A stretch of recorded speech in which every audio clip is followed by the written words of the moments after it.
একাদশী তত্ত্ব। পদ্মপুরাণে একাদশী প্রসঙ্গে বলা হয়েছে, একসময় জৈমিনী ঋষি তাঁর গুরুদেব মহর্ষি ব্যাসদেবকে জিজ্ঞাসা করলেন, হে গুরুদেব, একাদশী কি? একাদশীতে কেন উপবাস করতে হয়? একাদশী ব্রত পালন করলে কি লাভ? একাদশী ব্রত না করলে কি ক্ষতি? এই সব বিষয়ে আপনি দয়া করে বলুন। মহর্ষি ব্যাসদেব তখন বলতে লাগলেন, সৃষ্টির প্রারম্ভে পরমেশ্বর ভগবান এই জড় সংসারে স্থাবর জঙ্গম সৃষ্টি করলেন। মর্তলোকবাসী মানুষদের শাসনের জন্য একটি পাপ পুরুষ নির্মাণ করলেন। সেই পাপ পুরুষের অঙ্গগুলি বিভিন্ন পাপ দিয়ে নির্মিত হলো। পাপ পুরুষের মাথাটি ব্রহ্মহত্যা পাপ দিয়ে, চক্ষু দুটি মদ্যপান, মুখ স্বর্ণ অপহরণ, দুই কর্ণ গুরুপত্নী গমন, দুই নাসিকা স্ত্রী হত্যা, দুই বাহু গো হত্যা পাপ, গ্রীবা ধন অপহরণ, গলদেশ ভ্রূণ হত্যা, বক্ষ পরস্ত্রী গমন, উদর আত্মীয় স্বজন বধ, নাভি শরণাগত বধ, কোমর আত্মশ্লাঘা, দুই উরু গুরু নিন্দা, শ্লিষ্ণ কন্যা বিক্রি, মলোদ্বার গুপ্ত কথা প্রকাশ পাপ, দুই পা পিতৃহত্যা, শরীরের রোম সমস্ত উপপাতক। এইভাবে বিভিন্ন সমস্ত পাপ দ্বারা ভয়ঙ্কর পাপ পুরুষ নির্মিত হলো। পাপ পুরুষের ভয়ঙ্কর রূপ দর্শন করে ভগবান শ্রী বিষ্ণু মর্তের মানব জাতির দুঃখ মোচন করবার কথা চিন্তা করতে লাগলেন। একদিন গরুরের পিঠে চড়ে ভগবান চললেন যমরাজের মন্দিরে। ভগবানকে যমরাজ উপযুক্ত স্বর্ণ সিংহাসনে বসিয়ে পাদ্য অর্ঘ্য দিয়ে যথাবিধি তাঁর পূজা করলেন।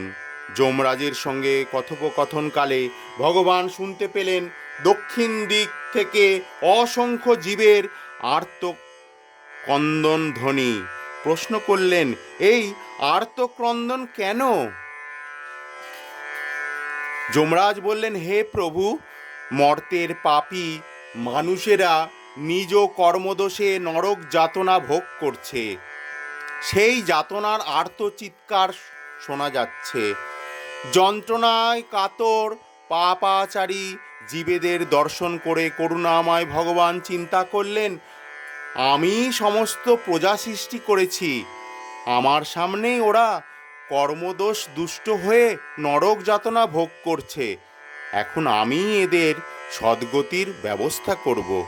ভগবান শ্রীহরি সেই পাপাচারীদের সামনে একাদশী তিথি রূপে এক দেবী মূর্তিতে প্রকাশিত হলেন। সেই পাপীদেরকে একাদশী ব্রত আচরণ করালেন। একাদশী ব্রতের ফলে তারা সর্বপাপ মুক্ত হয়ে তৎক্ষণাৎ বৈকুণ্ঠ ধামে গমন করল। শ্রী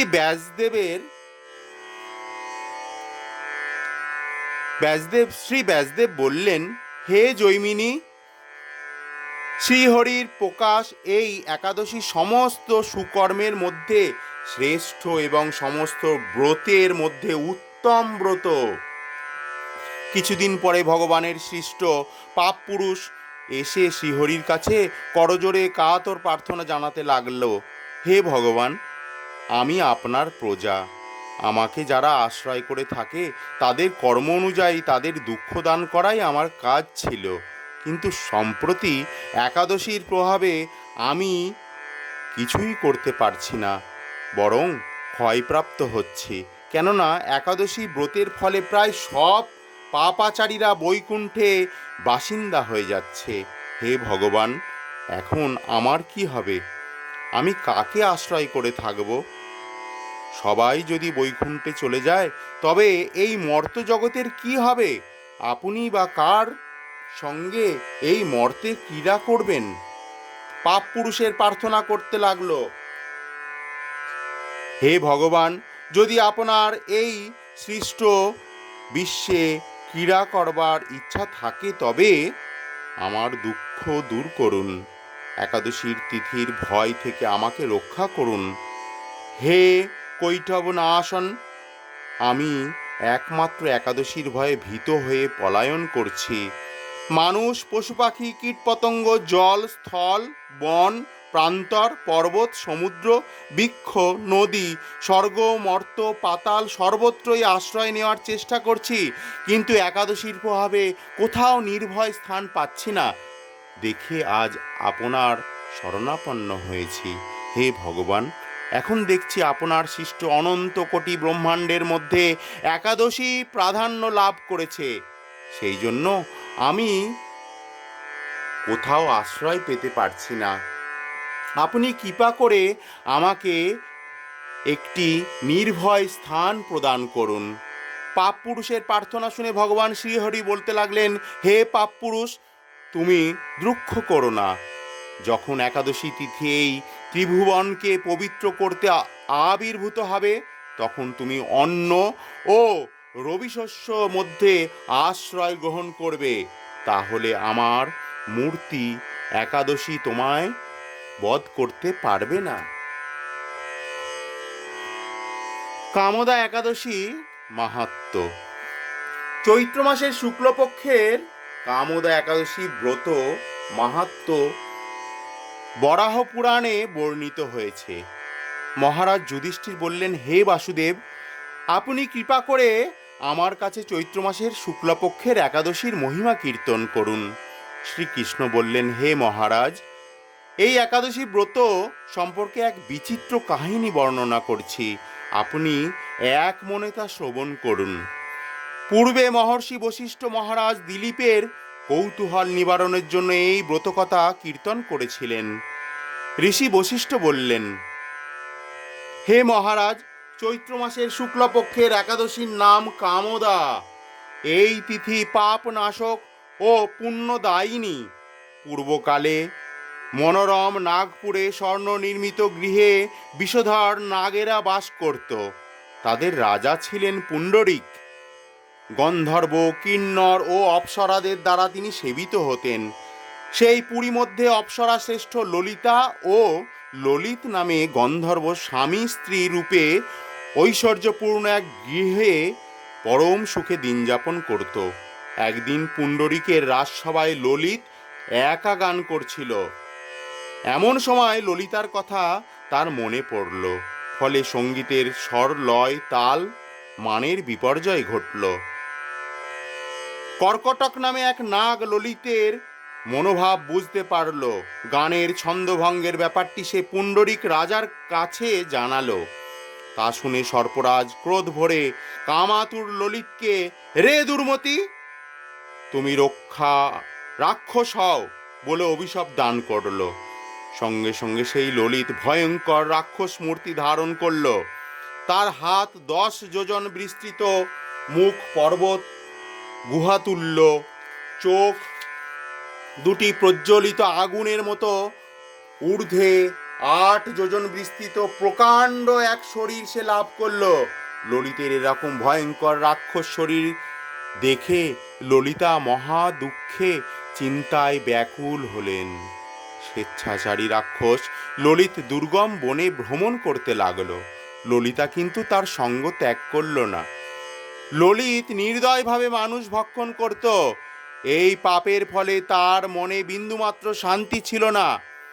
পতির সেই দুরবস্থা দেখে ব্যথিত চিত্তে রোদন করতে করতে ললিতা গভীর বনে প্রবেশ করল। একদিন ললিতা বিন্ধ্য পর্বতে উপস্থিত হলো।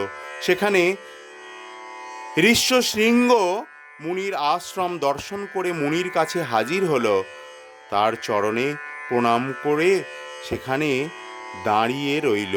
মুনিবর জিজ্ঞাসা করলেন, হে সুন্দরী, তুমি কে, কার কন্যা, কি কারণেই বা এই গভীর বনে এসেছ, তা সত্য করে বলো। তদুত্তরে ললিতা বলল, হে প্রভু, আমি বীরধন্যা গন্ধর্বের কন্যা। আমার নাম ললিতা। আমার পতির পিশাচত্ব দূর হয় এমন কোনো উপায় জানবার জন্য এখানে এসেছি। তখন ঋষি বললেন, চৈত্র মাসের শুক্লপক্ষে কামদা নামে যে একাদশী আছে, তুমি সেই ব্রত যথাবিধি পালন করো। এই ব্রতের পুণ্যফল তোমার স্বামীকে অর্পণ করলে তৎক্ষণাৎ তার সমস্ত পাপ বিনষ্ট হবে। বশিষ্ঠ ঋষি বললেন, হে মহারাজ দিলীপ, মুনির কথা শুনে ললিতা আনন্দ সহকারে কামদা একাদশী পালন করল। তারপর ব্রাহ্মণ ও বাসুদেবের সামনে পতির উদ্ধারের জন্য আমি যে কামদা একাদশীর ব্রত পালন করেছি তার সমস্ত ফল আমার পতির উদ্দেশ্যে অর্পণ করলাম। এই পুণ্যের প্রভাবে তাঁর পিশাচত্ব দূর হোক। এই কথা উচ্চারণ মাত্রই ললিত সাপ মুক্ত হয়ে দিব্য দেহ প্রাপ্ত হলো। পুনরায় গন্ধর্ব দেহ লাভ করে ললিতার সাথে সে মিলিত হলো। তারা বিমানে করে গন্ধর্বলোকে গমন করল। হে মহারাজ দিলীপ, এই ব্রত যত্ন সহকারে সকলেরই পালন করা কর্তব্য। এই ব্রত ব্রহ্মহত্যা, পাপ বিনাশক এবং পিশাচত্ব মোচনকারী। এই ব্রতকথা শ্রদ্ধাপূর্বক পাঠ ও শ্রবণে বাজপেয় যজ্ঞের ফল লাভ হয়। জয় কামদা একাদশীর জয়। হরে কৃষ্ণ কৃষ্ণ কৃষ্ণ হরে হরে, হরে রাম রাম রাম হরে হরে, হরে কৃষ্ণ কৃষ্ণ কৃষ্ণ হরে হরে, হরে রাম রাম রাম হরে হরে, হরে কৃষ্ণ কৃষ্ণ কৃষ্ণ হরে হরে, হরে রাম রাম রাম হরে হরে।